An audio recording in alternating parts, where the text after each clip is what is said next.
that just happened. So you know Mayur Puri. Mayur Puri is, of course, the scriptwriter of Om Shanti Om, and he's also done songs like Sari Ke Faal Sa, written that, and Selfie Le Le Re. So Mayur is the male lead in the play called iCloud, which has been written by his wife Ulka Mayur, and very intelligently written, beautifully written. And they were looking for a female lead in the first act of the play, which is the first half, and they wanted someone who could sing and act. So I went for a reading. I was scared out of my bones because I had never acted in my life. And I mean, like, I would get a lot of offers, but I was like, why? You know, it's like, you've never seen me act. And I was told that I'm expressive. But I was already expressing in my music, right? So why the acting? So I just randomly, I went for a reading. I was given the script and they told me, just read your lines. So I went, I read my lines. She told me a little bit about movement in terms of where I need to kind of, theater is a very, it's an art. It's a very intricate art. So, and I know zero, like I don't know a T of theater. So and it was pretty much Mayur and Ulka telling me how to do things and kind of spoon feeding me throughout the whole thing. That's how it happened. Today, I love it so much that, you know, I'll go and I'll do a show, and then on the way back in the car, I'd be like, yaar, agla show, ab bhi karna hai, ab bhi karna. It's like, you know, it just, it's kind of addictive, I think. And I'm an introvert. So for me, I think theater, it helps express to a different level. When you're behind a microphone, I still feel that, you know, it's just the audio. Over there, it's audio visual. So if you're angry, people can see you being angry. You know, if you're happy, they can see that in your eyes. So I think there's something about theater which is very intriguing. And I wish, after having done iCloud, there's so many times, there were so many occasions where I wished that, you know, gosh, I had a little bit of a theater background, or I wish I'd studied this art as well. So it's beautiful. It's beautiful. I think, you know what, I think as artists, it's integral to not confine yourself. And we've chosen to be artists. We've chosen to be a musician. We've chosen to express through a form of art. So why not express through, you know, an alternative form of art? Anything that you can do justice to. You know, don't mess it up. Anything you can do well, anything you feel you can shine in and express very honestly. I think that should be made a part. I think it should very naturally be made a part of who you are.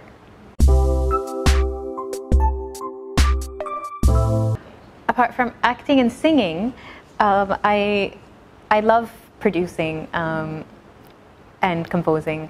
So I do write my own songs as well. I'm currently working on some 6 singles, out of which 2 are at the verge of completion. We've still got the mixing and the video work to be done. But the songs are ready, and I'm intending on releasing them very soon, one after the other. They're in English. One of them is tentatively called I Don't Want to Find Me, and the other one, I think that name's too long, so if you guys have a better name, let me know. The other one is called it's called Like the Moon. Again, that's tentatively named. I like that name, so don't give me options for that one. And then there's a third song that was actually the very first song that I wrote. The very first English song that I wrote, and it's called Nomad. That's also final. But that song was actually based around the Nirbhaya incident. And I had around 2.5 weeks of very disturbed, sleepless nights. And then that song came. So that's a song that's very close to my heart. And I might release that after the other 2 songs, so that I may gain a little more traction, a few more people to listen to something like that, because I think it's got a message that needs to be heard. So that, and I've produced all the songs, I've written the lyrics, I've composed them, and I've sung them. I've arranged the parts as well, in terms of instrumentation. And I also like doing that with my covers as well. So even when I'm doing covers, if you've noticed songs like, I've covered Abhi Na Jao Chhodkar, which a lot of people have really dug.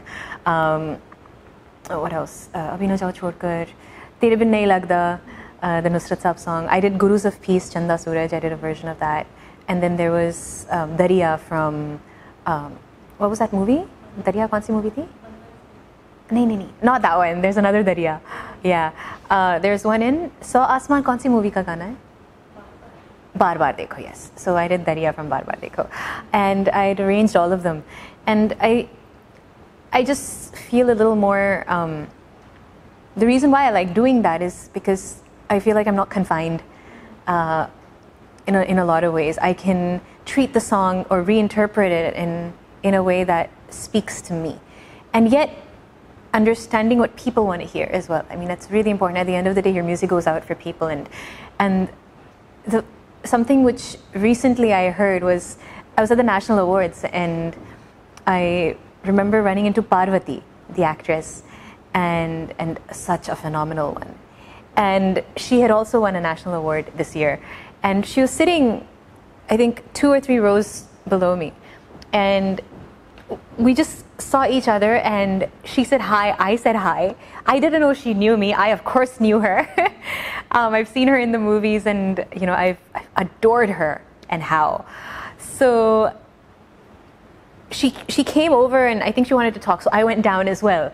And she mentioned how she was going through a low phase and a friend or her sister, she mentioned some female and she said, listen to this.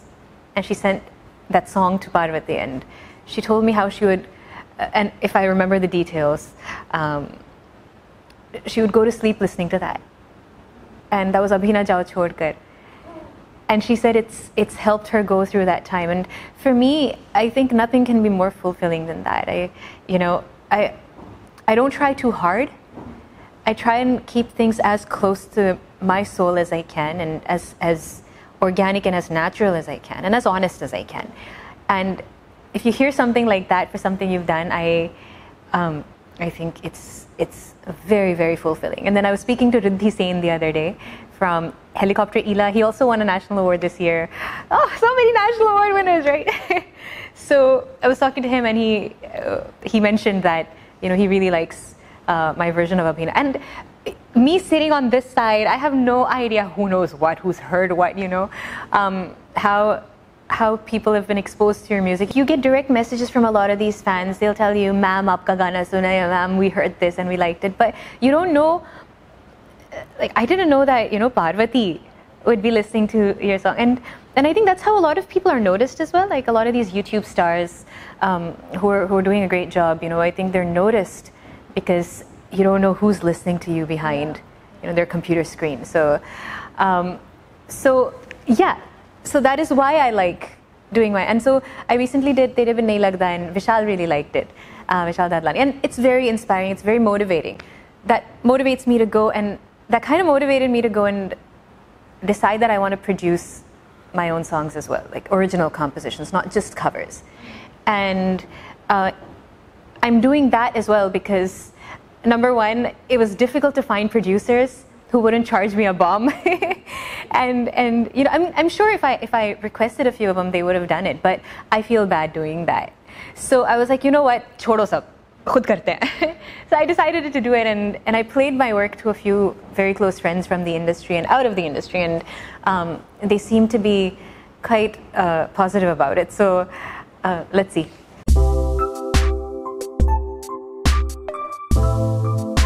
I think I've been solo like since like I was 18. Yeah. But it's being in the industry, it's difficult to kind of just take off. So this trip was planned, not this trip, long story there as well. There's a long story to everything. There's like so many details. I know there's so many details. So I booked this this ticket in like February. Initially, I wanted to go to. I'm going to do this really fast. So initially, I wanted to go to Italy, do Greece, maybe go to France, and then go up to like Iceland because I wanted to see the Aurora Borealis. That was the plan. And I'm the kind of traveler who go to the train station. Up kahan chale? So I'm pretty much like that. So it was quite the other way. All that planning was just like useless. So I landed in Amsterdam. I had a gig. I finished that, and then I was like, "Acha, theek hai, abhi Italy ke liye nikalte hain." So I booked my flight from Amsterdam to Verona, and then in Verona I was like, "Abhi kahan chale?" So from Verona I decided, "Chalo theek hai, Venice karte hain." So I went there. I'm standing at the ATM machine. ATM as in the train ticket machine. It's called Biglet, whatever. So Bigletti. That's what a ticket is called, I think. So I'm standing there. I took out a ticket. I went to Venice, booked a hostel with my backpack, super heavy, and I decided that I'm not going to do any shopping because ye mujhe hi le karke ghumna hai. So I went there, and then that is where. So initially, I just wanted to do Venice. I wanted to do Rome, just the major stuff, and then head to Greece. I spent like 2 days in Venice. From there, I went to Milan. From there, I went to La Spezia. And at this point, I'm like, you know what? I think I want to be loyal to Italy. And I started falling in love with the people and the food and the smells. And I have a thing for architecture. I like putting my ear to, to old monuments and kind of feeling how it would have been in like the 1500s and the 1600s. And just, kind of... Yeah, just soaking it all in, and the cobbled roads and the small lanes and the colors and everything. It's just there's so much of audio-visual, sensory delight, to all your senses, and I think that's kind of what made me stay back. And the food, I'm a foodie, and the coffee. Oh my God, it's like I can't stop. I'm back in Italy right now. In my head, I got to get out. So I went hiking across 5 villages. Out of which I did 2 because 2 were sealed because there were landslides or something. But oh my God, I thought I was going to die. It was so hot. And then you reach the end of that entire trail, and then you see the most beautiful sunset in the world at Rio Maggiore. And then I went to Florence, Capri. I went to Naples. People said Naples was very unsafe. It wasn't. I think you just got to be smart. If you can survive in India, I think you can survive anywhere in the world. So मैंने सिर्फ अपना backpack ऐसे ले करके रखा था, the one with like my passport and everything. Everything else was पीछे. I was pretty balanced. No, nothing. And just act. Like even if you're like scared shitless inside, pretend. That helps. And I went to Naples, all the way to Naples, just so I could have pizza. So I went there only to have the pizza. I would travel just for food. So I would probably and I walked like 150 kilometers through the trips. So lots of things, yeah.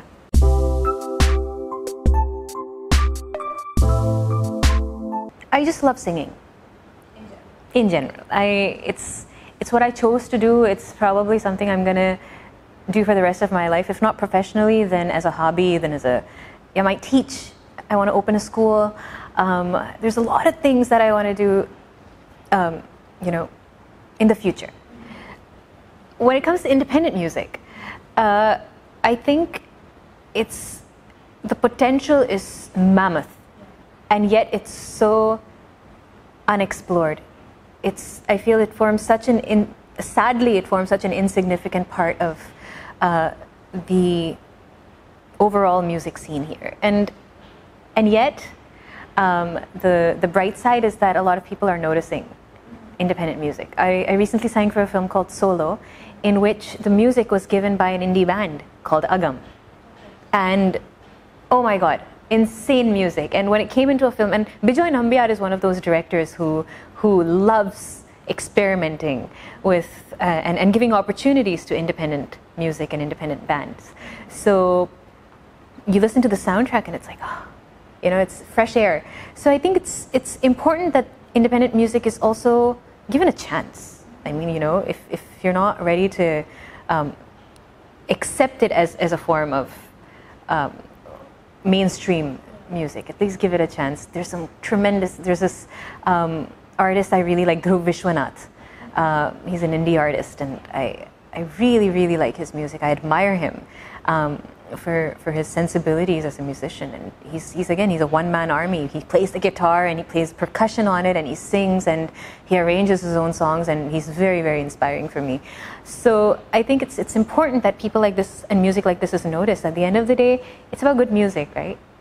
Like, let's immerse ourselves in good music and let's give it a chance.